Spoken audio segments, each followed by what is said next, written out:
आज की इस क्लास में सभी भक्तों का स्वागत है। अभी हम कीर्तन से स्टार्ट करेंगे। जय राधा माधव कुंज बिहारी, जय राधा माधव कुंज बिहारी, जय गोपीजन वल्लभ गिरिवर धारी, जय गोपीजन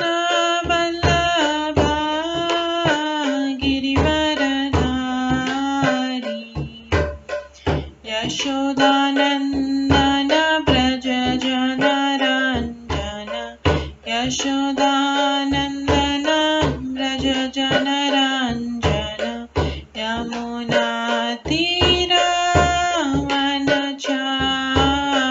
यमुनातीरवनचारि,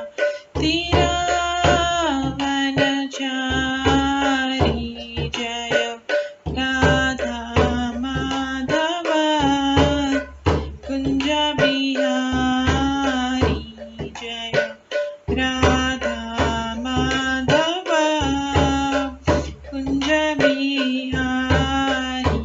हरे कृष्णा कृष्णा कृष्णा हरे हरे, हरे राम राम राम हरे हरे, हरे कृष्णा कृष्णा कृष्णा हरे हरे, हरे राम राम राम हरे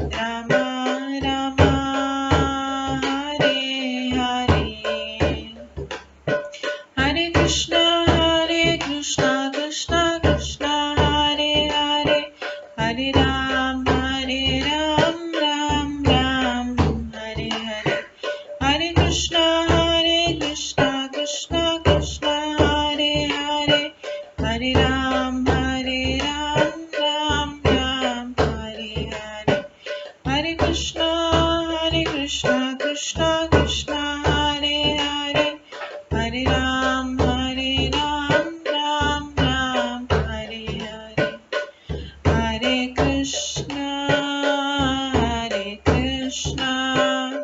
कृष्णा कृष्णा हरे हरे, हरे राम राम राम हरे हरे, हरे कृष्णा कृष्णा कृष्णा हरे हरे, हरे राम राम राम हरे हरे, जय राधा माधव राधे, जय राधा गोविंद राधे, जय गौरनिताय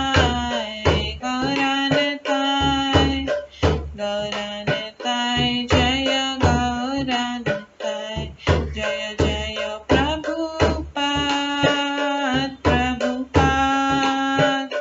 प्रभुपाद जय जय प्रभुपाद, जय जय गुरुदेव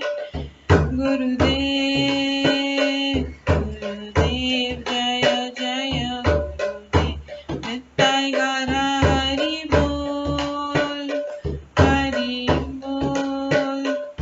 हरि बोल निताय गौर हरि बोल। गौर प्रेमानंदे हरि हरि बोल। हरे कृष्णा। आज की इस क्लास में सभी भक्तों का स्वागत है। अभी मंगलाचरण से स्टार्ट करेंगे। ॐ अज्ञानतिमिरन्धस्य ज्ञानाञ्जनशलाकया चक्षुरुन्मिलितं येन तस्मै श्रीगुरुवे नमः। श्रीचैतन्यमनोभीष्टं स्थापितं येन भूतले स्वयं रूप कदा मह्यं ददाति स्वपदान्तिकम्।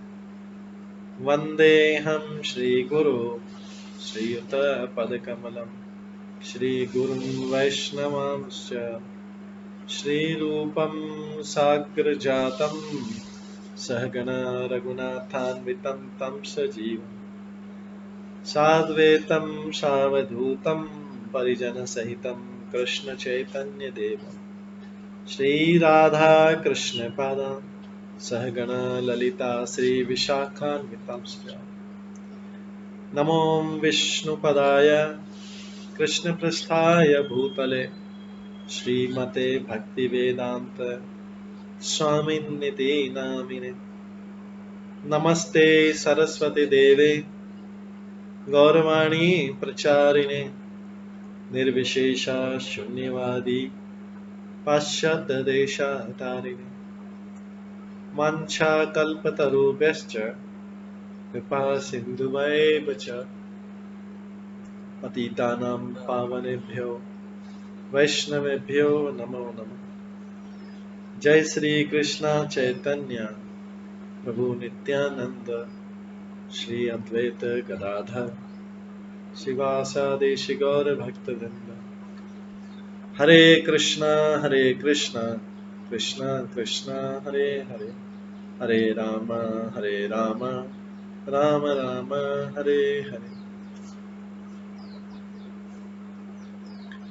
ओम नमो भगवते वासुदेवाय। ओम नमो भगवते वासुदेवाय। ओम नमो भगवते वासुदेवाय। नारायणं नमस्कृत्य नरं चैव नरोत्तमं देवीं सरस्वतीं व्यासं ततो जयमुदीरयेत्। नष्टप्रायेषु भद्रेषु नित्यं भागवत सेवया भगवते उत्तमश्लोके भक्तिर्भवति नैष्ठिकी। कृष्णाय वासुदेवाय देवकी नंदनाय च नन्दगोपकुमाराय गोविन्दाय नमो नमः। सर्ववेदान्तसारमे श्रीभागवतम् इष्यते तद्रसामृतात् नान्यत्र स्याद्रति क्वचित्।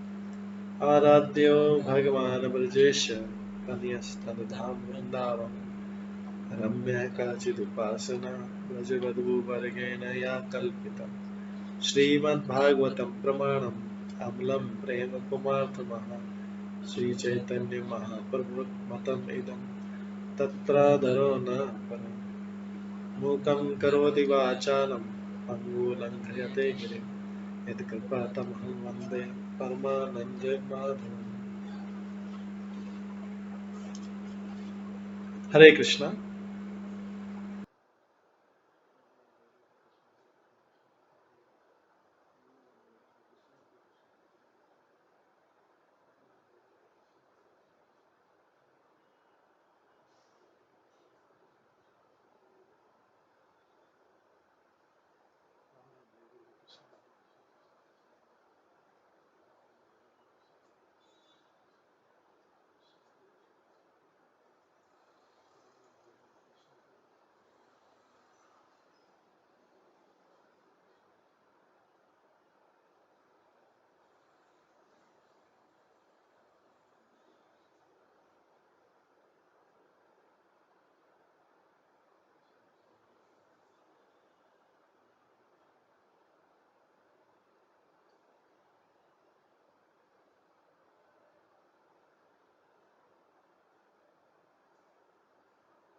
हरे कृष्णा। आज की इस क्लास में सभी भक्तों का स्वागत है। कल हम श्रवण कर रहे थे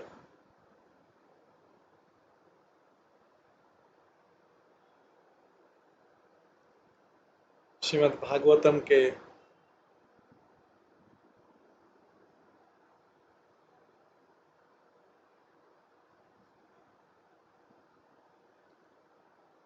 4थे स्कंद के 25वें अध्याय से,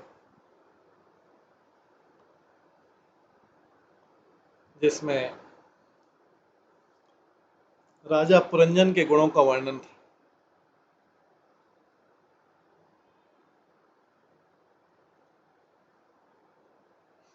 पुरंजन की तुलना, आत्मा की तुलना पुरंजन से की गई है। बुद्धि की तुलना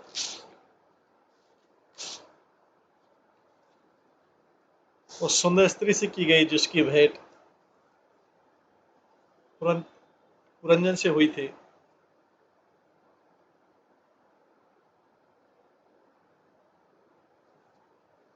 राजा पुरंजन इंद्रिय भोग की लालसाएं असीम थी, अतः वह सारे संसार में ऐसा स्थान खोजने के लिए भ्रमण कर रहा था जहां उसकी इच्छाएं पूरी हो सके, किंतु हाय, उस सर्वत्र अभाव की अनुभूति उसे प्रतीत हो रही थी।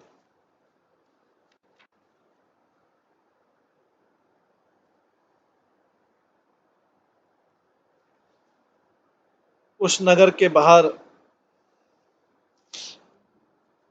वो जो घूम रहा था तो उसे भारतवर्ष नामक देश में एक नगर देखा जिसमें चारों ओर से 9 दरवाजे थे और जो समस्त सुलक्षणों से युक्त था। वो नगर चारों ओर दीवालों तथा उद्यानों से घिरा था और उसके भीतर मीनारे, नहरें, खिड़कियां तथा झरोखे थे। वहां के घर सोने, चांदी तथा लोहे के बने गुंबदों से अलंकृत थे। उस नगर के घरों की फर्शें नीलम, स्फटिक, हीरे, मोती, पन्ना तथा लाल से निर्मित थी। घरों की कांति के कारण नगर भोगवती नामक स्वर्गीय नगरी के समान लग रहा था।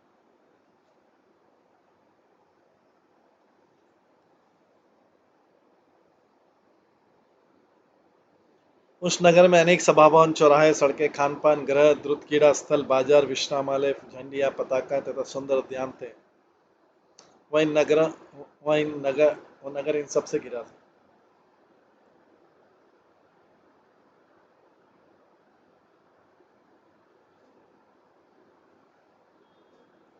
उस नगर के बाहर एक सुंदर सरोवर के चारों ओर अनेक सुंदर वृक्ष तथा लताएं थी। उस सरोवर में पक्षियों तथा भौरों के झुंड थे जो सदैव कूजते तथा गुंजारते रहते थे। सरोवर के तट पर खड़े वृक्षों की शाखाएं उन जल कणों को ग्रहण कर रही थी जो हिमाच्छादित पर्वत से गिरने वाले झरनों से वासंती वायु द्वारा ले जा रहे। ऐसे वातावरण के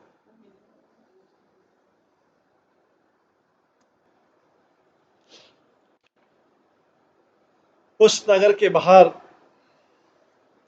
एक सुंदर सरोवर के चारों ओर अनेक सुंदर वृक्ष तथा लताएं थी। उस सरोवर में पक्षियों तथा भंवरों के झुंड थे जो सदैव कूजते तथा गुंजार करते थे।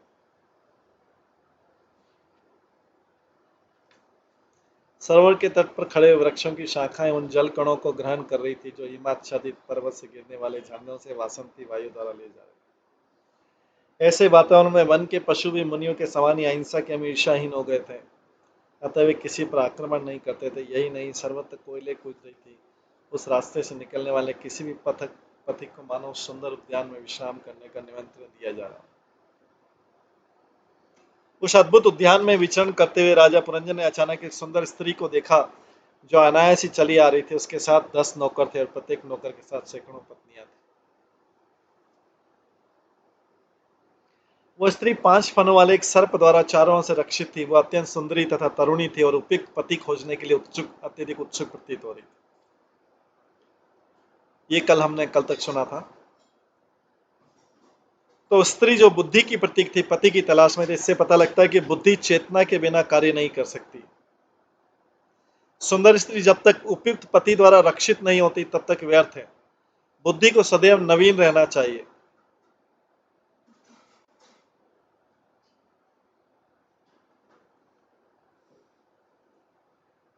आज हम 22वें श्लोक से श्रवण करते। सुना सुनासाम सुदतिम बालाम शुकपोलां वरान्नं समाविनश्यत कर्णाभ्याम विभ्रमित कुंडलश्रियम। उस स्त्री के नाक, दांत तथा मस्तक सभी अति सुंदर थे। उसके कान भी समान रूप से सुंदर थे और चमचमाते कुंडलों से सुशोभित थे। बुद्धि का शरीर इंद्रिय तृप्ति की वस्तुओं को भोगता है तो उसे ऊपर से ढके हुए यथा गंध, दृष्टि तथा ध्वनि, सुनासाम सुंदर नाक शब्द गंध के द्वारा ज्ञान प्राप्त करने की इंद्रियों को सूचित करता है। इसी प्रकार स्वाद के द्वारा ज्ञान प्राप्त करने का यंत्र मुख है, क्योंकि किसी वस्तु को चबा कर तथा जीभ से स्पर्श कर उसके स्वाद को जाना जा सकता है। सुकपोलाम सुंदर मस्तक उस विमल मस्तिष्क का सूचक है जो वस्तुओं को उसी रूप में जानने में समर्थ। बुद्धि द्वारा सारी वस्तुएं व्यवस्थित की जा सकती। दोनों कानों में पहने गए कुंडल बुद्धि की कराम आते हैं। इस प्रकार यहाँ पर ज्ञान प्राप्त करने की विधियों का वर्णन अलंकारिक ढंग से प्रस्तुत किया गया। पिशंगनीवीं सुश्रोणीं श्यामां कनकमेखलां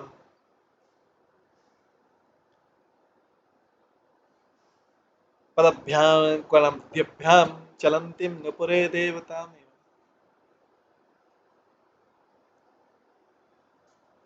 उस स्त्री की कमर तथा नितंब सुंदर थे। वो पीली साड़ी और सुनहरी गर्दनी पहनी थी। चलते समय उसके नुपुर खनक रहे थे। वो ऐसी प्रतीत हो रही थी मानो स्वर्ग की निवासिनी हो।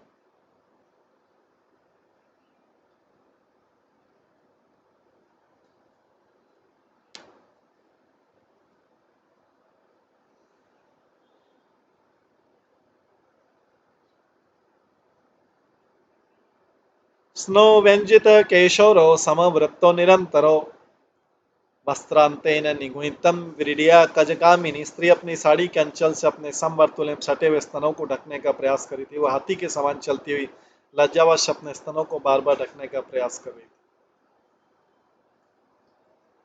दोनों स्तन राग तथा द्वेष के प्रतीक हैं। भागवत गीता में राग तथा द्वेष के लक्षणों का वर्णन आया। इंद्रियस्येन्द्रियस्यार्थे राग द्वेषो व्यवस्थितो तर्यो न वशमागच्छत्यो हास्य परिपंथिनो। देहधारी जीवों द्वारा इंद्रियों पदार्थों के प्रति आकर्षण तथा विकर्षण का अनुभव होता है, किंतु मनुष्य को इंद्रियों तथा इंद्रिय पदार्थों के विषय वशीभूत नहीं होना चाहिए, क्योंकि आत्म साक्षात्कार के मार्ग में अवरोध। राग तथा द्वेष के दोनों प्रतिनिधि आध्यात्मिक जीवन में प्रगति के लिए सर्वथा प्रतिकूल है। मनुष्य को स्त्री के स्तनों के प्रति आकृष्ट नहीं होना चाहिए। महान संत शंकराचार्य ने स्त्री के स्तनों को मोह शक्ति से शुक्र रक्त तथा पेशियों का समुच्चय माना जाता है। उत्तम उन्नत स्तनों के अग्रभाग की मोह शक्ति से आकृष्ट नहीं होना चाहिए। माया के दूत हैं और पुरुष को शिकार बनाते हैं। चूंकि स्तन समान रूप से आकर्षक होते हैं अतः उन्हें समवृत्तों कहा गया। काम उत्तेजना वृद्ध पुरुष के मन में भी मृत्यु पर्यंत रहती है। सुतेजना से मुक्ति पाने के लिए यमनाचार्य के समान अत्युच्च आध्यात्मिक चेतना होनी चाहिए। उन्होंने कहा है, यदा वहति मम चेत कृष्ण पादारविंद नव नव रसामन्युदितं रन्तुमासित तदवधीपत नारी संगमे स्मर्यमाणे भवति मुख विकार सुष्ठम निष्ठावनम। चूंकि मैं श्री कृष्ण की दिव्य प्रेमा भक्ति में निरंतर मग्न रहता हूँ, जिससे मुझे नित्य नूतन आनंद प्राप्त होता है। जब भी मैं काम के विषय के आनंद के बारे में सोचता हूँ तो इस विचार पर मैं थू करता हूँ और मेरे होठ बुरे स्वाद से अकड़ जाते हैं। जो आध्यात्मिक रूप से आगे बढ़ाए मांस तथा रुद्र के लोथड़ों से जो नारी के स्तन स्वरूप में आकर्षण नहीं होता। निरंतरो शब्द भी महत्वपूर्ण है। यद्यपि स्तन अलग अलग स्थान पर स्थित है, किंतु वे एक सा प्रभाव दिखाते हैं। हमें राग तथा द्वेष में कोई अंतर नहीं मानना चाहिए। जैसा कि भगवद गीता में कहा गया, ये दोनों रजोगुण से उत्पन्न है। काम ऐसा क्रोध ऐसा रजोगुण ऐसा।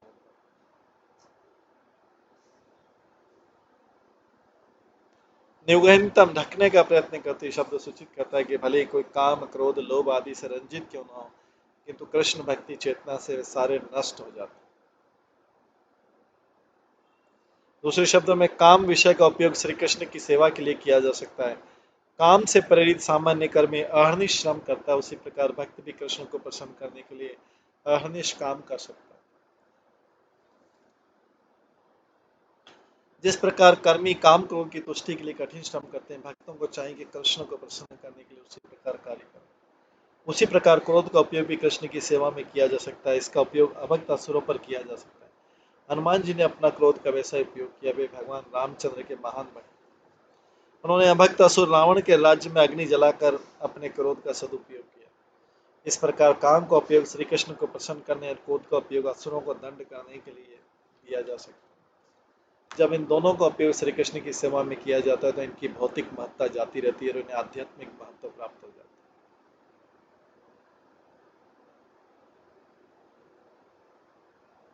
तामः ललितं वीर सवृडस्मित शोभनाम् स्निग्धेन पाङ्पुङ्खेन स्पष्ट प्रेमोत्पत भ्रुवा।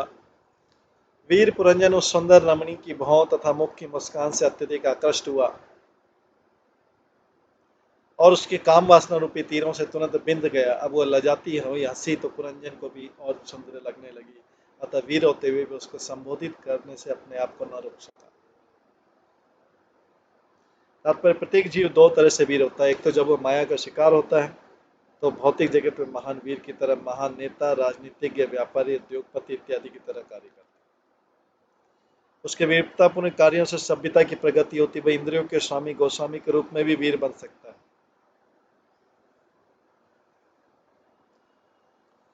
भौतिक कार्यकलाप तो झूठे वीरतापूर्ण कार्य हैं, जबकि भौतिक विषयों से इंद्रियों को मोड़ना महान वीरता है। कोई भौतिक जगत में कितना ही बड़ा वीर क्यों न हो, वो स्त्रियों के मांस एवं रक्त के पिंड रूपी स्तनों से तुरंत पराजित हो जाता है।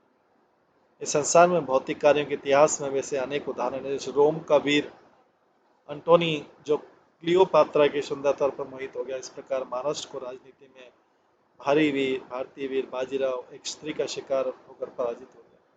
इतिहास से पता लगता है कि पहले के राजनीतिक सुंदरी का उपयोग प्रशिक्षित विष कन्या के रूप में किया करते थे। इन सुंदरियों के शरीर में जीवन के प्रारंभ से विष का टीका लगाया जाता था, जिससे वे विष के प्रभाव से प्रतिरक्षित हो जाती थी और स्वयं इतनी विषैली होती थी कि यदि किसी पुरुष का चुंबन कर ले तो उसे मर जाएगा। इन विष कन्याओं का उपयोग शत्रु को चुंबन मात्र से मारने के लिए किया जाता था। इस प्रकार मानव इतिहास में ऐसे अनेक उदाहरण मिलते हैं जब वीरों को स्त्रियों के द्वारा ध्वस्त कर दिया गया।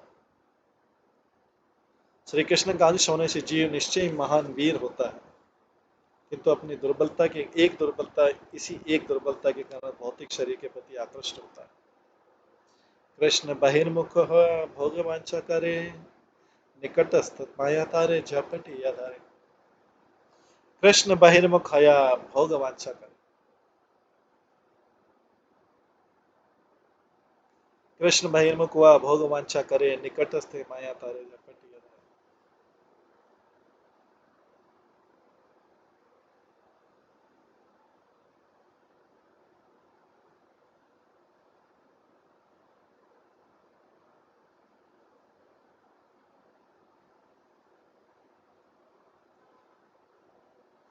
कृष्ण बहिर्मुख हुआ भोग वांछा करे, निकटस्थ माया तारे झपटी आधारे।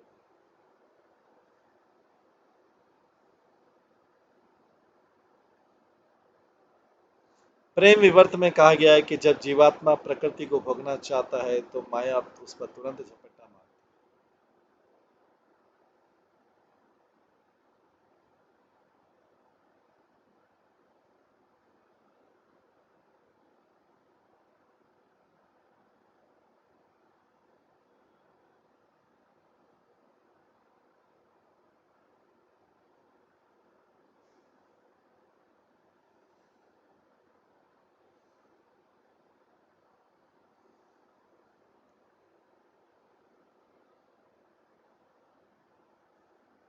कृष्ण बहिर्मुख हया भोग वांछा करे, निकटस्थ माया तारे झापटी आधारे। प्रेम विवर्त में कहा गया कि जब जीवात्मा प्रकृति को भोगना चाहता है तो माया उस पर तुरंत झपट्टा मारती है। जीवात्मा को जबरदस्ती इस भौतिक जगत में नहीं भेजा जाता है। वह स्त्री आकर्षण के कारण स्वेच्छा से आता है। प्रत्येक जीव को छूट है कि वो प्रकृति द्वारा आकर्षित या फिर वीर की तरह आकर्षण का विरोध करे। यह केवल जीव द्वारा आकर्षित होने या न होने का प्रश्न है। माया के संपर्क में जबरदस्ती आने का प्रश्न नहीं उठता। जो प्रकृति के आचरण का प्रतिरोध करके स्थिर बना रहता है वो वास्तव में वीर गोस्वामी कहलाने का पात्र। इंद्रियों को स्वामी बने बिना कोई गोस्वामी नहीं हो सकता। जीव इस जगत में दोनों स्थितियों में से एक का चयन कर सकता है। चाहे तो इंद्रियों का दास बन सकता है अथवा उनका स्वामी बन सकता है।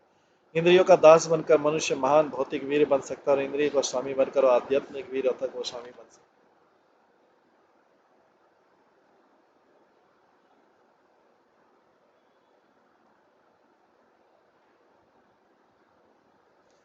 का त्वं कंज पलाश अक्षि कस्यासि कुतः सति इमामुप पुरीं भीरु किम चिकित्ससी संशय।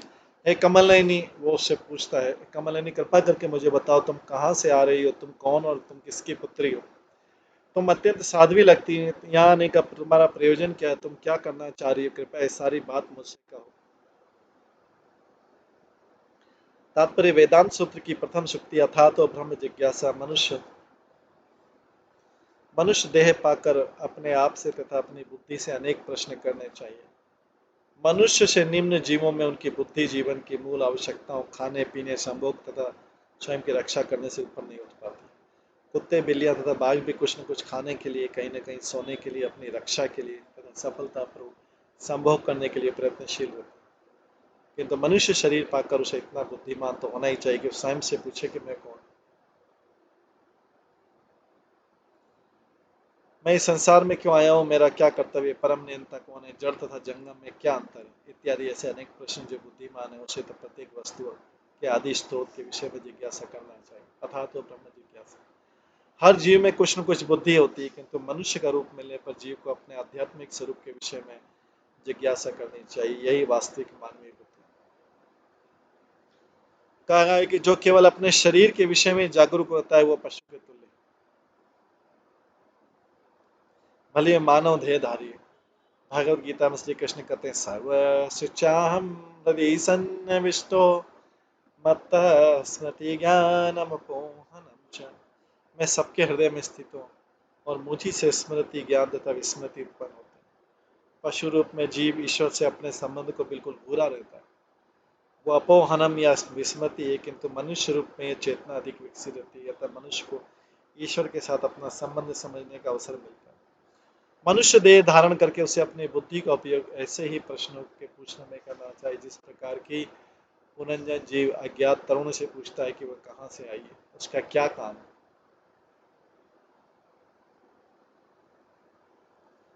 ये आत्म तत्व के विषय में जिज्ञासा है। निष्कर्ष ये निकला कि जब तक जीव आत्म तत्व के विषय में जिज्ञासु नहीं होता तब तक वो पशु के समान। केतेनुपथायेते एकादश महाभटा एतावाललनां शुभ्रो कोयम ते अरि पुरसर।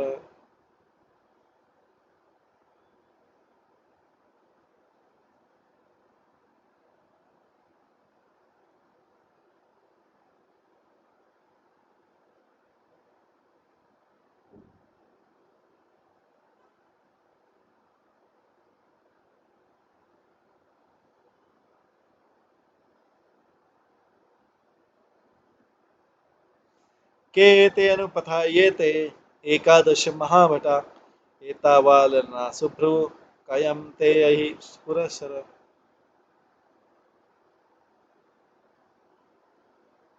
हे कमल नयनी, तुम्हारे साथ के 11 बलिष्ठ अंग रक्षक और ये 10 विशिष्ट सेवक कौन है, और इन 10 सेवकों के पीछे स्त्रियां कौन है तथा तुम्हारे आगे आगे चलने वाला सर्प कौन है। तो तात्पर्य मन के 10 बलिष्ठ नौकर हैं। 5 कर्मेंद्रिय तो 5 ज्ञानेंद्रिय, 10 मन की अधिक्षण में कार्य करते हैं। मन समेत ये 10 कुल मिलाकर 11 प्रबल अंग रक्षक बनते हैं। इंद्रियों के अधीन सैकड़ों स्त्रियों को यहाँ पर ललना कहा गया है। मन बुद्धि के अधीन रहकर कार्य करता है और ये 10 इंद्रियां मन के अधीन रहती है और 10 इंद्रियों के अधीन असंख्य इच्छाएं जिनकी पूर्ति होनी है। ये तो इस सब प्राण पर आश्रित है, जिसे यहाँ सर्प के रूप में प्रदर्शित किया गया।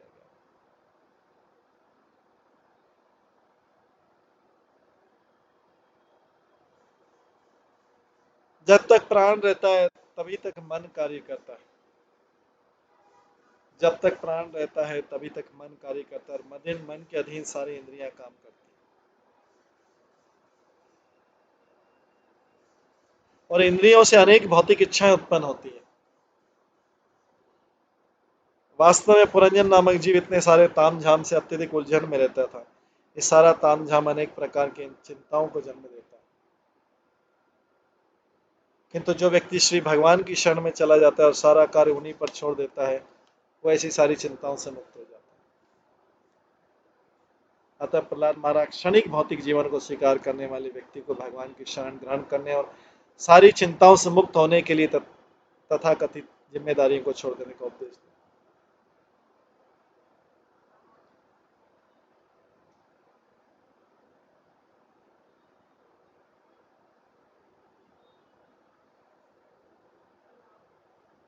त्वं हि भवानी अस्यत्वाक रमापतिं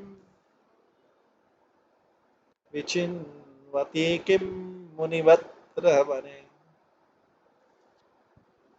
त्वतङ्घ्रिकामप्तसमस्तकामं क्व पद्मकोश पतितकरग्रात्।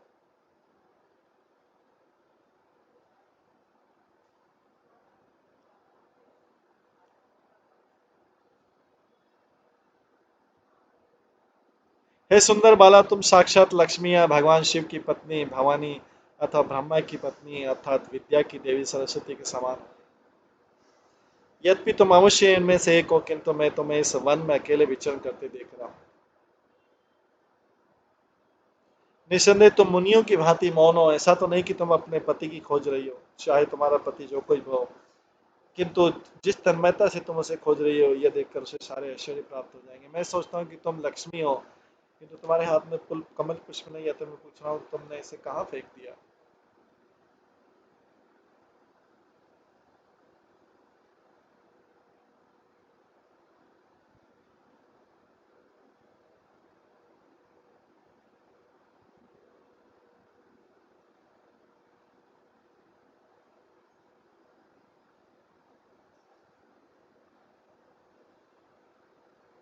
तात्पर्य, प्रत्येक व्यक्ति सोचता है कि सबसे बुद्धिमान है। कभी वह अपनी बुद्धि को शिव की पत्नी उमा की पूजा में लगाता है जिससे सुंदर स्त्री प्राप्त हो। कभी कभी कोई ब्रह्मा के समान विद्वान बनना चाहता है तो अपनी बुद्धि को विद्या की देवी सरस्वती की पूजा में लगाता है। कभी कभी जब कोई विष्णु के समान ऐश्वर्यशाली बनना चाहता है तो लक्ष्मी जी की पूजा करता है। इस श्लोक में पुरंजन नामक मोहग्रस्त जीव इतनी सारी जिज्ञासाएं करता है और नहीं समझ पाता है कि वह अपनी बुद्धि किस तरह लगाए। बुद्धि का उपयोग भगवान की सेवा में करना चाहिए। जब मनुष्य इस प्रकार अपनी बुद्धि लगाता है तो ऐश्वर्य की देवी स्वतः अनुकूल हो जाती है। ऐश्वर्य की देवी लक्ष्मी जी कभी भी अपने पति विष्णु के बिना नहीं रहती है, तो जब कोई विष्णु को पूछता है तो लक्ष्मी जी स्वतः अनुकूल हो जाती है। मनुष्य को रावण के समान अकेले लक्ष्मी की पूजा नहीं करनी चाहिए, क्योंकि दीर्घ काल तक बिना पति के नहीं रह सकती, इसलिए उसका नाम चंचला है। इस श्लोक से स्पष्ट उस तरुणी से बात करने वाला पुरंजन हमारी बुद्धि का प्रतीक है। वो उस तरुणी की लज्जाशीलता की प्रशंसा ही नहीं करता, वरन उस लज्जा के कारण क्रमशः उसके प्रति और अधिक आकृष्ट होता जाता है। वो वास्तव में किस उसका पति बनना चाह रहा है, इसलिए पूछता है क्या वो भावी पति के विषय में सोच रही है या कि वो विवाहित है। यह भोग इच्छा का उदाहरण, जो ऐसी इच्छाओं से आकर्षित होता है वह संसार में बंध जाता है, और जो आकर्षित नहीं होता उसे मोक्ष प्राप्त होता है। राजा पुरंजन उस तरुणी की सुंदरता की प्रशंसा कर रहा था मानो लक्ष्मी हो, किंतु साथ ही सतर्क था कि लक्ष्मी का भोग विष्णु के अतिरिक्त अन्य कोई नहीं कर सकता। क्योंकि उसे संदेह था कि वो तरुणी लक्ष्मी है या नहीं, इसलिए वो पूछता है कि वो कमल क्यों नहीं धारण किए। यह संसार भी लक्ष्मी के समान है, क्योंकि माया भगवान विष्णु के निर्देश के अनुसार कार्य करती है, जैसा कि भगवत गीता के कथन है, मया दक्षिण प्रकृति सूयते सचराचर। कोई भी जीव संसार का भोग नहीं कर सकता। यदि इसका भोग करना चाहता है तो तुरंत रावण, हिरण्यकश्यप या कंस जैसा असुर बन जाता है। क्योंकि रावण ऐश्वर्य की देवी सीता देवी का भोग करना चाहता था, तो वो अपने परिवार, संपत्ति तथा ऐश्वर्य सहित विनष्ट हो गया। किंतु यदि भगवान विष्णु चाहे तो माया को भोगा जा सकता है।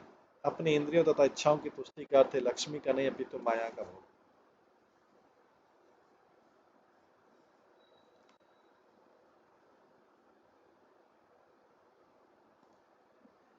नासंवरोह अन्यतमा भुवि सरक् पुरीं इमाम वीरवरेण्य साकम् अहर्षि अलङ्कृतम् अद्रव्य कर्मणा लोकम परम शिव यज्ञ पुंसा।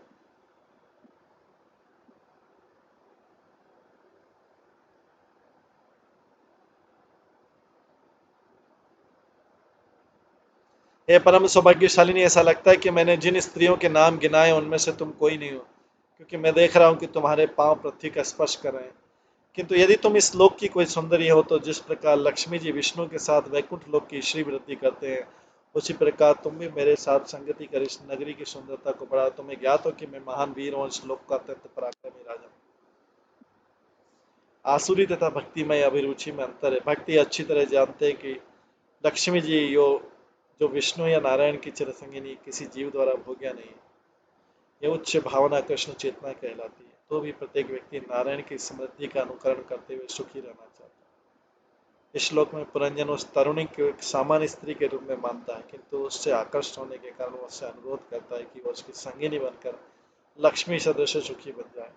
इस प्रकार वह अपना परिचय अत्यंत प्रभावशाली राजा के रूप में देता है, जिससे वह स्त्री द्वारा उससे उसे अपना पति बना ले और लक्ष्मी जी की भांति सुखी हो सके। भगवान का दास बनकर इस संसार को भोगने की इच्छा देवतुल्य है, किंतु असुर लोग भगवान को माने भी नहीं संसार का भोग करना चाहते हैं। एक असुर तथा देवता में यही अंतर है।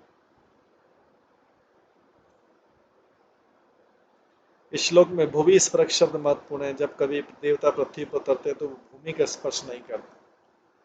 पुरंजन ये जान गया कि ये तरुणी किसी दिव्य लोक अथवा उच्चतर लोकों से संबंधित नहीं है, क्योंकि इसके पूरे पैर भूमि का स्पर्श कर रहे हैं।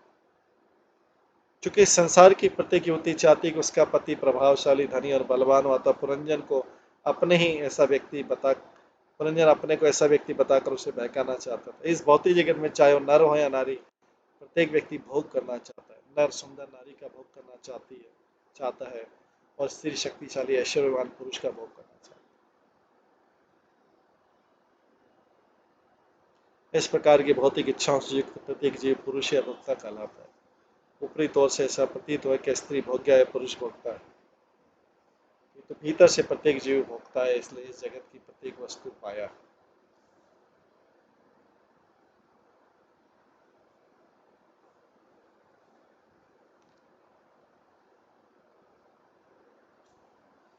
यदेशमापङ्गविखण्डितेन्द्रियम् सव्रीडभावास्मिन् ध्रुव त्वया उपसृष्ट भगवान् मनोभव प्रभादते यत् अनुग्रहाण शोभन। सचमुच तुम्हारी चितवन ने आज मेरे मन को अत्यंत विचलित कर दिया है। तुम्हारी मुस्कान लज्जायुक्त होकर भी अत्यंत कामयुक्त होने के कारण मेरे अंतर में परम शक्तिशाली कामदेव को जागृत कर रही है। अतः सुंदरी मैं तुमसे कृपा की याचना कर रहा हूँ। तात्पर्य प्रत्येक व्यक्ति के भीतर काम इच्छाएं होती है। ज्यों ही मनुष्य किसी सुंदरी की भावों की गति से विचलित होता है कि भीतर से कामदेव अपना बाण हृदय पर चलाता है, और इस प्रकार मनुष्य सुंदर की भावों की गति से तुरंत परास्त हो जाता है। जब मनुष्य कामेच्छा से विचलित हो जाता है तो उसकी इंद्रियां सभी प्रकार के विषयों से, जैसे वाणी, स्पर्श, रूप, गंध, स्वाद इत्यादि भोग्य वस्तु से आकर्षित होती है, और ये आकर्षक इंद्रिय वस्तु से स्त्री के वश में होने के लिए बाध्य कर देती है। इस प्रकार जीवन का बद्ध जीवन प्रारंभ होता है। बद्ध जीवन का अर्थ है स्त्री के वश में होना, और जीव निश्चित रूप से स्त्री या पुरुष का कृपाकांक्षी रहता है।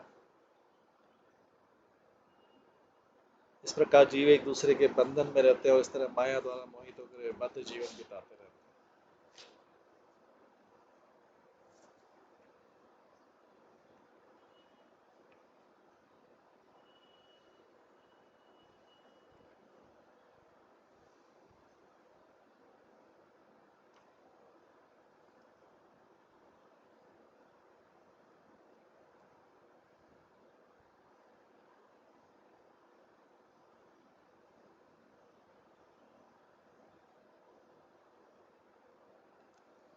त्वताननं शुभ्रसुतारलोचनं व्यालं विनीलालकवृन्दसम्भृतम् उन्नीय मे दर्शय वल्गुवाचकम् यत व्रीडयानाभिमुखं शुचिस्मिते। हे सुंदर सुंदरी भावों तथा आंखों से युक्त तुम्हारा मुख अत्यंत सुंदर है, जिस पर नीले केश बिखरे हुए हैं। साथ ही तुम्हारे मुख से मधुर ध्वनि निकल रही है, फिर भी तुम लज्जा से इतनी आवृत हो कि मेरी ओर देख नहीं पा रही। अतः सुंदरी, मैं तुमसे प्रार्थना करता हूँ, तुम हंसो और अपना सिर उठाकर मुझे देखो।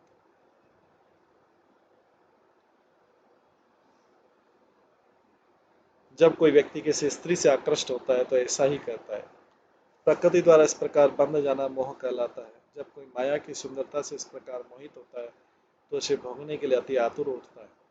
इसका विस्तृत वर्णन पुरंजन के इस उदाहरण से प्राप्त होता है, जो एक सुंदरी पर मोहित बद्ध जीवन में जीव मुख, भाव, आंखों, वाणी या अन्य किसी वस्तु से आकर्षित होता है। यदि संक्षेप में कहें तो प्रत्येक वस्तु आकर्षक बन जाती है। जब स्त्री या पुरुष एक दूसरे द्वारा आकर्षित होते हैं तो सुंदर या सुंदर का कोई अर्थ नहीं रह जाता।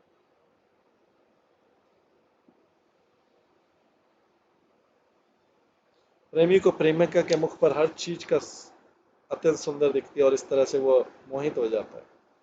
इसी आकर्षण का जीव का इस भौतिक जगत में पतन।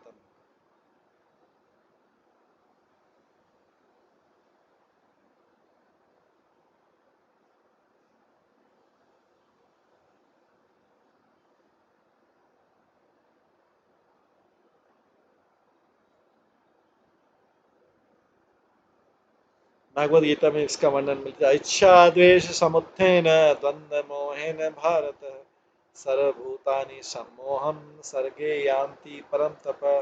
हे अर्जुन, है शत्रुओं के विजेता, समस्त जीवात्माएं मोह में जन्म लेती है और इच्छा तथा द्वेष के द्वंद्वों के कारण परास्त होती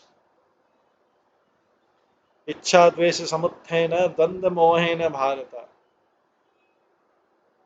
सर्वभूतानि सम्मोहन सर्गे यान्ति परम तप।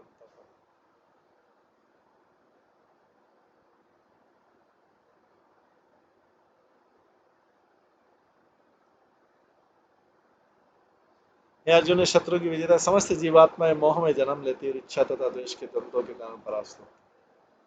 जीवन की अवस्था अविद्या कहलाती है। अविद्या का विलोम है वास्तविक ज्ञान। विशुभनोद में विद्या तथा विद्या का अंतर बताया गया है। अविद्या के द्वारा मनुष्य बद्ध होता है और विद्या से मुक्त होता है।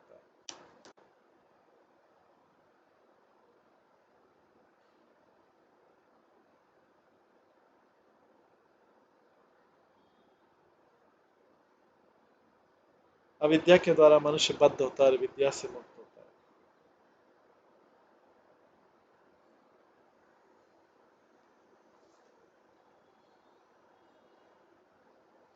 पुरंजन ने यह स्वीकार किया कि वह अविद्या से आकृष्ट हुआ है।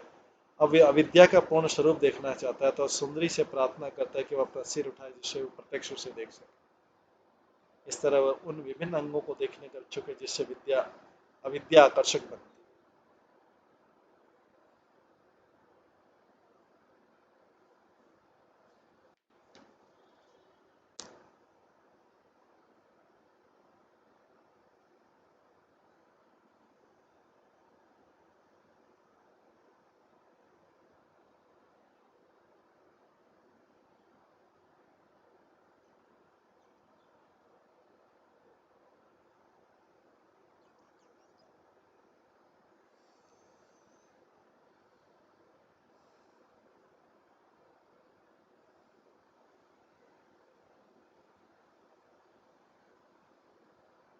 इत्थं पुरंजन नारी याचमान धीरवत अभ्यनंदत्तं वीरम हसंती वीर मोहिता।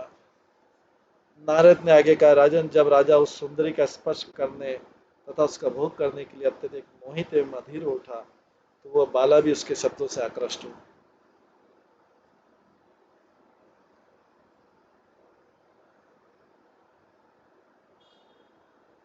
और उसने हंसते उसकी याचना स्वीकार कर ली।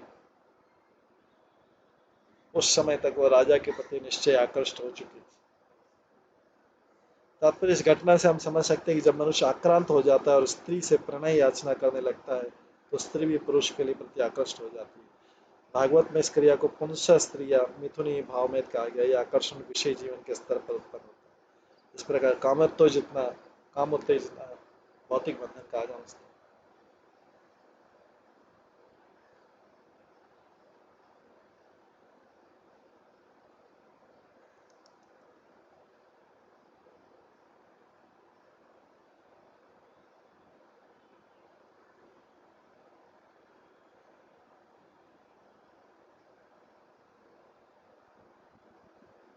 यह आकर्षण विषय जीवन के स्तर पर उत्पन्न होता है। इस प्रकार काम उत्तेजना भौतिक बंधन का आगम स्थल है। अतः यह बद्ध जीवन अर्थात भौतिक संभोग के आगम स्थल ही भौतिक समूह का आगम स्थल ही आध्यात्मिक जीवन की विस्मृति का कारण। इस प्रकार से जीव की मूल कृष्ण चेतना दब जाती है या फिर भौतिक चेतना बदल जाती है और इस प्रकार से मनुष्य इंद्रिय तृप्ति में लग जाता है।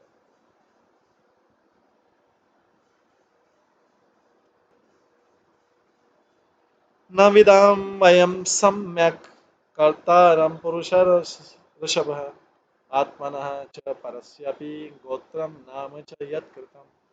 उस युवती ने कहा है, मनुष्य श्रेष्ठ, मैं नहीं जानती कि मुझे किसने उत्पन्न किया है। मैं तुम्हें ठीक ठीक नहीं बता सकती, नहीं मैं अपने या दूसरों के गोत्रों के नामों को जानती।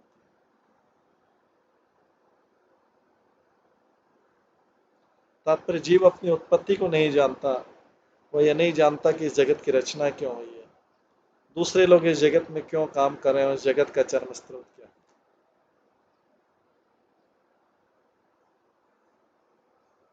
कोई भी इन प्रश्नों के उत्तर नहीं जानता। यही अज्ञान अविद्या है। जीवन की उत्पत्ति के विषय में खोज करने पर कुछ विज्ञानी रासायनिक संगठनों की कोशिकाओं के समुच्चय को ढूंढ पाए, किंतु वास्तव में इस जगत में जीवन के मूल स्तर को कोई नहीं जानता। ब्रह्म जिज्ञासा पद का प्रयोग इस जगत में अपने अस्तित्व के मूल स्तर को जानने की उत्सुकता को सूचित करने के लिए किया जाता है। कोई दार्शनिक, विज्ञानी या राजनीतिज्ञ ठीक ठीक नहीं जानता कि हम कहाँ से आए, हम अपने अस्तित्व के लिए क्यों विकट संघर्ष कर रहे हैं और फिर हम कहाँ जाएंगे। सामान्यतः लोगों का ये मत है कि हम सब संयोगवश आए हैं, जब हमारे ये शरीर नष्ट हो जाएंगे तो हमारे सारे नाटकीय कार्यकलाप बंद हो जाएंगे और हम शून्य हो जाएंगे। ऐसी विज्ञानी तथा विचारक निर्विशेषवादी एवं शून्यवादी है। इस श्लोक में सुंदरी जीव की वास्तविक स्थिति बता रही है। वो पुरंजन को अपने पिता का नाम बता सकती, क्योंकि उसे ज्ञात नहीं कि वह कहाँ से आई है और वो नहीं जानती कि उस स्थान में क्यों आई। वो साफ साफ कह देती कि इन सब बातों के विषय में अनजान है।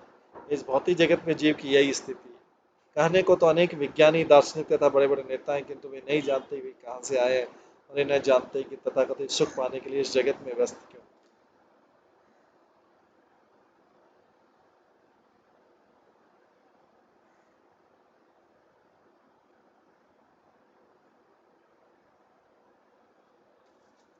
इस जगत में रहने के लिए अनेक सुविधाएं हैं, किंतु हम इतने मूर्ख हैं कि कभी ये नहीं पूछते कि किसने इस संसार को हमारे रहने योग्य बनाया है और इसकी इतनी सुंदर ढंग से व्यवस्था की। प्रत्येक वस्तु व्यवस्थित रूप से चल रही है, किंतु अज्ञानी लोग सोचते हैं कि संसार में सारी वस्तुएं संयोग से बनी है और मृत्यु के पश्चात वे शून्य हो जाएंगे। वे सोचते हैं कि सुंदर आवास स्थल अपने आप इसी तरह बना रहेगा।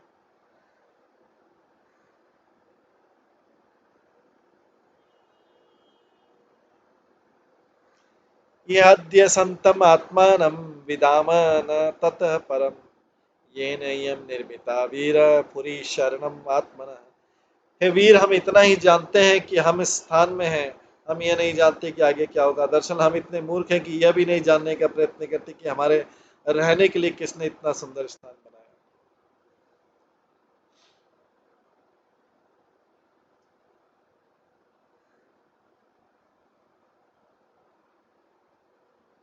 तात्पर्य कृष्ण चेतना का अभाव ही अविद्या है। श्रीमद् भागवतम में से पराभवस्ताद बोधजात कहा गया। प्रत्येक व्यक्ति अज्ञानी के रूप में उत्पन्न होता है। यही भागवत का कथन है। अपनी अज्ञानता के कारण हम राष्ट्रवाद, परोपकारवाद, अंतर्राष्ट्रीयवाद, विज्ञान, दर्शन इत्यादि कई अन्य चीजों का जन्म देते हैं। इन सब के मूल में हमारा अज्ञान काम करता है। यदि यह अज्ञानी मूल सिद्धांत, तो फिर ज्ञान की इतनी उन्नति से क्या लाभ। जब तक मनुष्य कृष्ण भक्ति नहीं करता तब तक उसके सारे कार्य व्यर्थ। यह मनुष्य जीवन अज्ञान को भगाने के लिए मिला है, किंतु लोग बिना जाने हुए कि अज्ञान को कैसे भगाया जाए तरह तरह की योजनाएं बनाते रहते हैं और मृत्यु के बाद ये सारी योजनाएं नष्ट हो जाती हैं। एते सखाय सख्यो में नरा नार्यश्च मानद सुप्तायां मयि जागृति नागोयम पालेनम पुरीम। हे भद्र पुरुष, ये सारे पुरुष तथा स्त्रियां जो मेरे साथ में मेरे मित्र हैं, और सांप सदैव जागता रहता था, सो मेरे सोते समय भी इस पुरी की रक्षा करता। मैं इतना जानती, इससे आगे कुछ नहीं जानती। तात्पर्य, पुरंजन ने उस स्त्री से उन 11 पुरुषों तथा पत्नियों के सर्प के विषय में पूछा था। उस सुंदरी ने इन सबका संक्षिप्त उत्तर दिया था। उसे स्पष्ट रूप से अपने इर्द गिर्द के पुरुषों, स्त्रियों तथा सर्प का पूरा पूरा ज्ञान नहीं था। जैसा कि पहले कहा जा चुका, सर्प जीव के प्राण का प्रतीक है। प्राण तब तक जागृत रहता है जब शरीर तथा इंद्रियां थक जाती है और कोई कार्य नहीं कर सकती।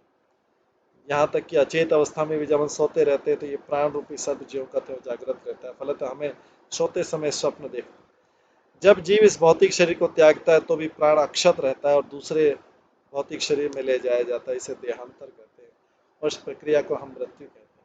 वास्तव में मृत्यु नाम की कोई वस्तु है ही नहीं।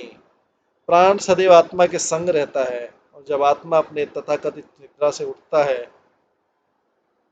तो वह अपने 11 मित्रों अर्थात इंद्रिय तथा मन उनकी विभिन्न पत्नियों को देखता है। प्राण तो शाश्वत है। यहाँ तक कि जब हम सोते रहते हैं तो श्वास चलती रहती है और ये सर्प शरीर के भीतर की वायु को खाकर जीवित रहता है। वायु श्वास के रूप में प्रकट होती है और जब तक श्वास चलती तब तक समझते हैं कि सोने वाले व्यक्ति जीवित। जब ये स्थूल शरीर निद्रा में होता है तो प्राण क्रियाशील रहता है, शरीर की रक्षा करता है। इस प्रकार सर्प सजीव बताया गया है तथा शरीर को जीवित रहने के लिए वायु का भक्षण करता है।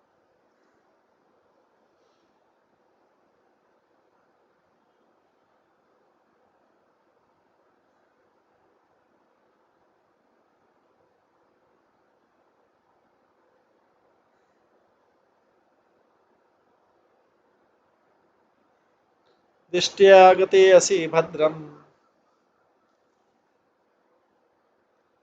ते ग्राम्यान् कामान् अभीप्ससे उद्देश्यामि तान् ते अहं स्वबन्धुभिः अरिन्दम।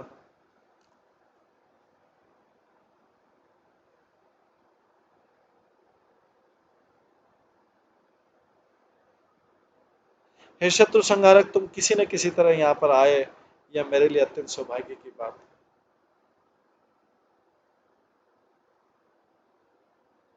तुम्हारा कल्याण और तुम्हें अपनी इंद्रियों को संतुष्ट करने की उत्कंठा है, अतः मैं तथा मेरे सभी मित्र तुम्हारी इच्छाओं को पूरा करने का भरसक प्रयास करें।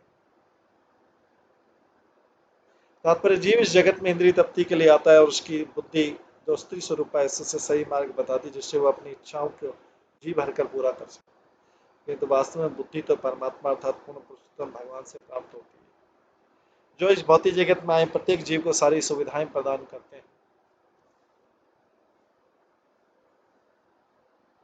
जैसा कि भगवत गीता में कहा गया 2.41 में, व्यवसायत्मिका बुद्धि एके कुरुनंदन बहुशाखैरन्ताश्च बुद्धिया व्यवसायिनाम्। इस पर आध्यात्म पद के अनुगामी अपने उद्देश्य में दृढ़ संकल्प रहते हैं और उनका लक्ष्य एक ही होता है। परंतु एक कुरुतंत्र जो दृढ़ संकल्प नहीं, उनकी बुद्धि अनेक शाखाओं में विभक्त होती है। जब भक्त आत्मक साक्षात की ओर अग्रसर होता रहता है तो उसका एकमात्र लक्ष्य भगवान की सेवा करना रहता है। वो किसी अन्य भौतिक या आध्यात्मिक कर्म की परवाह नहीं करता। राजा पुरंजन एक सामान्य जीव का प्रतीक और स्त्री उस जीव की बुद्धि, दोनों के मिलने से जीव अपनी इंद्रियों का भोग करता है, बुद्धि उसके भोग की सारी सामग्री जुटाती है। जैसे जीव को मनुष्य देह मिलती है, परिवार की परंपरा, राष्ट्रीयता, रीति रिवाज इत्यादि बन जाता है। ये सब कुछ भगवान की माया द्वारा दिलाया जाता है। इस प्रकार जीव अध्यात्म बोध में अपनी बुद्धि का उपयोग अपनी इंद्रियों की यथासंभव तुष्टि के लिए करता है। इमाम त्वम् अधितिष्ठव पुरीं नवमुखीं विभो मया उपनीतान् गुह्यान् कामभोगान् शतं शतम्। हे स्वामी, मैंने तुम्हारे लिए इस 9 द्वारों वाली नगरी की व्यवस्था की है।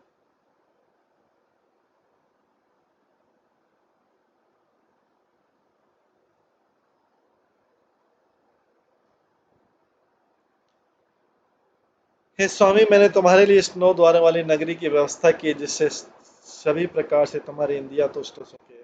तुम यहाँ 100 वर्षों तक रह सकते हो। तुम्हें भोग की सारी सामग्री प्रदान की जाएगी।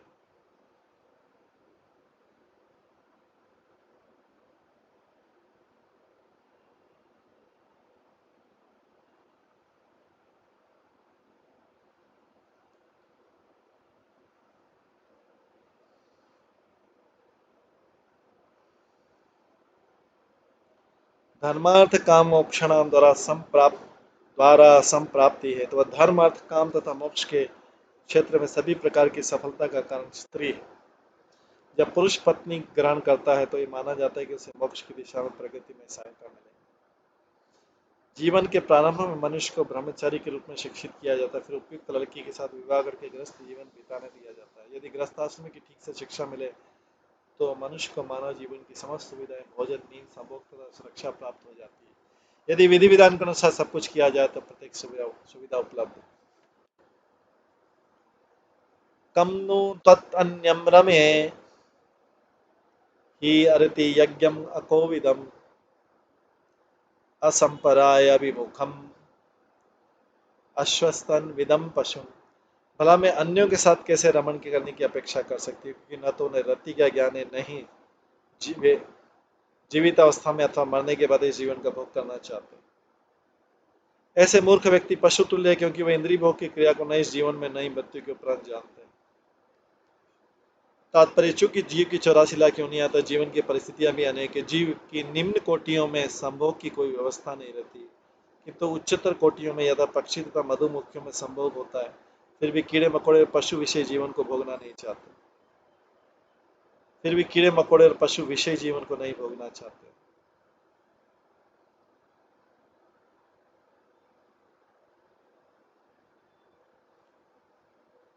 किंतु मनुष्य को पूरा पूरा ज्ञान देता है कि किस प्रकार रति सुख उठाया जाए।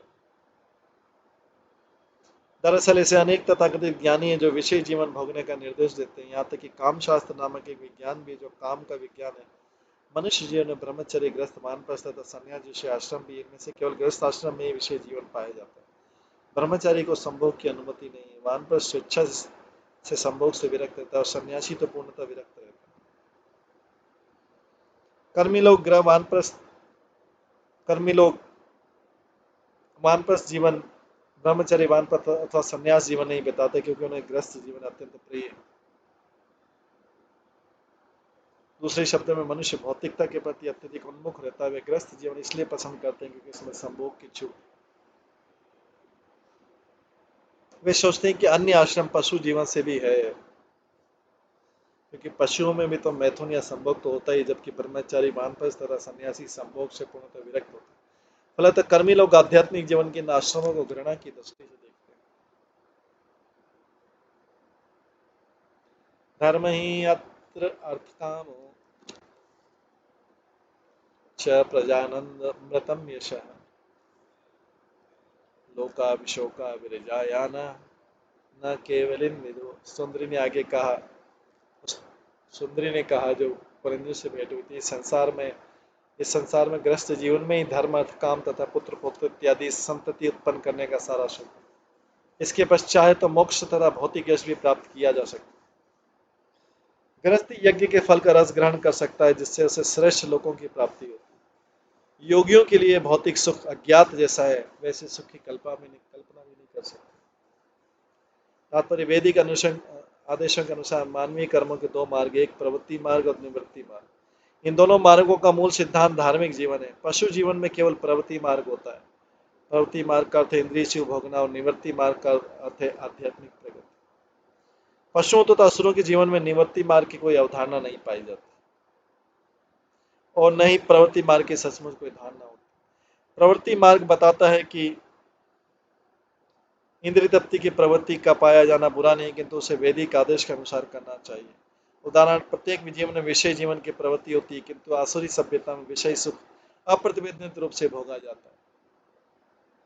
वैदिक संस्कृति में काम का सुख वैदिक आदेशों के अनुसार भोगा जाता है। इस प्रकार वेद सभ्य मनुष्य को दिशा निर्देश देते हैं कि किस प्रकार इंद्रिय तृप्ति के लिए उनकी प्रवृत्ति की तुष्टि की, किंतु निवृत्ति मार्ग में विषय सुख पूर्णतः वर्जित। सामाजिक व्यवस्था चारों आश्रमों में विभाजित है, और इनमें से वैदिक आदेश के अनुसार केवल गृहस्थ आश्रम में प्रवृत्ति मार्ग का अनुसरण किया जा सकता है। अन्य तीन आश्रमों ब्रह्मचर्य, वानप्रस्थ, संन्यास में काम के लिए कोई सुविधा नहीं। इस श्लोक में स्त्री केवल प्रवृत्ति मार्ग की बात कर रही है और निवृत्ति मार्ग के लिए हतोत्साहित कर रही है। यह स्पष्ट है कि यतियों को तो मात्र केवल से ही प्रयोजन रहता है, अतः प्रवृत्ति मार्ग के सुख के विषय में तो सोच नहीं पाते। दूसरे शब्द में, जो व्यक्ति वैदिक सिद्धांतों पर चलता है भौतिक सुख का भौतिक जीवन का सुख न केवल इस जीवन में सुखी रहकर भोगता बना वह अगले जीवन में इस स्वर्ग को पाकर भी भोगता है। ऐसा व्यक्ति इस जीवन में सभी प्रकार का ऐश्वर्य यथा पुत्र तथा पौत्र आदि प्राप्त करता है, क्योंकि वह सदैव धार्मिक कृत्यों में लगा रहता है।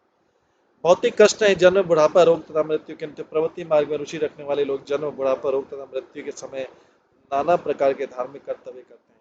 वे जन्म, जरा इत्यादि के तनिक की परवाह किए बिना वैदिक अनुष्ठानों के अनुसार विशिष्ट धार्मिक अनुष्ठान करते हैं। किंतु वस्तुतः प्रवृत्ति मार्ग विषय जीवन पर आधारित है। श्रीमद् भागवतम का वचन है, यन मैथुनादि ग्रहम एदि सुखम तुच्छ। जो ग्रस्त प्रवृत्ति मार्ग में अत्यधिक अनुरक्त रहता है वह ग्रस्त ही नहीं वरन ग्रह मेधी कहलाता है। यद्यपि ग्रस्त इंद्रिय तृप्ति की इच्छा करता है किंतु वह वैदिक अनुदेशों के अनुसार चलता है, परंतु ग्रह मेधी केवल इंद्रिय तृप्ति में रुचि रखता है, उसे वैदिक आदेशों का कोई प्रयोजन नहीं रहता।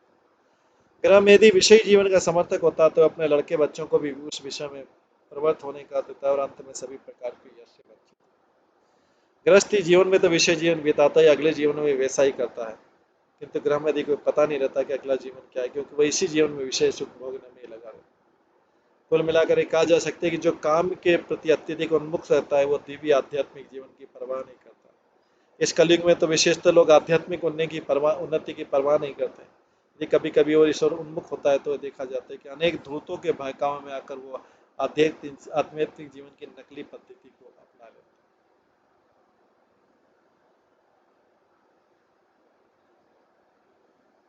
इस प्रकार से हम देखते हैं कि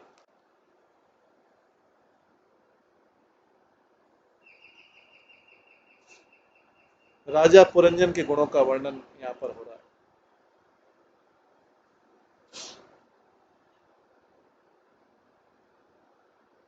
और उसकी वो एक सुंदर सुयोग्य पत्नी की तलाश है।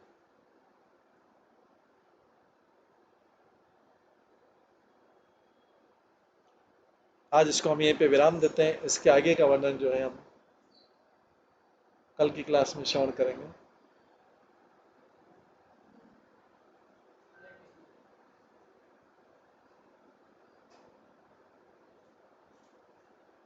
आज की क्लास का वर्णन हम यहीं पे विराम देते हैं। सब भक्तों का बहुत बहुत धन्यवाद। सब भक्तों के लिए एक बार हरे कृष्ण महामंत्र का जप करते हैं।